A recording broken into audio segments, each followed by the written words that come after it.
pregnancy is something that is very common today. You hear all the time on social media websites, on Facebook, on Instagram. You see pictures of baby showers, the babies that were just born, newborn babies, maternity pictures. You hear, I'm going to see my friend at the hospital that just had a baby. Also, mental health disorders are another thing that are very common this day and time. You hear about treatment centers. This is what you can do to reduce this symptom, or this is what you can do to reduce this symptom. Men are affected, but women are affected, and there's a lot more with women that it could affect, such as their pregnancy. When they're pregnant and they have a mental health disorder, what could it affect is a good question. And I read a research article that focused on this topic.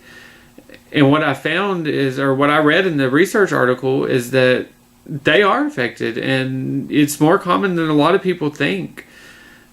In the research, what they did, they wanted to know how mothers with mental health disorders, how the kids were affected when they, during pregnancy, the amount of time they were pregnant, how it affected the child after birth.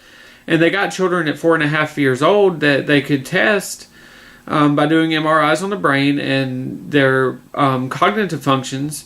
And they tested these. They got a group of women that had previously been treated for mental health disorders at an outpatient center and looked at those and did the test on those kids. And they got a compare group of children from mothers that didn't have any known disorders or mental health disorders, and compared the two groups after doing the same test on both groups. And what they found is children that had mothers that had mental health disorders, those mothers had shorter gestational time, which is the time that you're pregnant, and it was significantly shorter than the mothers that had that did not have any known mental health disorders. And another thing in the kids that were at risk were their motor skills. There were more kids affected by that than there were in the compare group. And this is interesting to me because it's something that we should know and we should be aware of. We should know, if one of our friends is pregnant and has a mental health disorder, if she doesn't know what to expect, maybe we could help her understand what to expect. Or if you're a woman yourself and you're pregnant and you have a mental health disorder, it could help you understand, what to expect during pregnancy, or anyone understand what to expect during pregnancy as far as after the child's born, what you can expect. How is the brain going to function?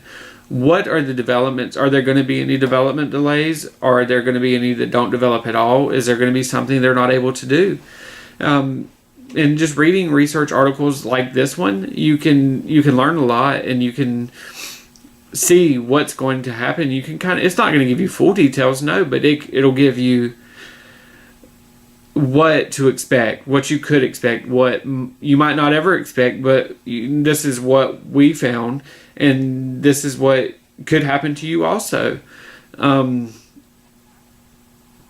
It was very interesting to me. I think that it opened my eyes a little bit, definitely, because you, as just an everyday individual, you wouldn't think about stuff like this if you didn't read research articles.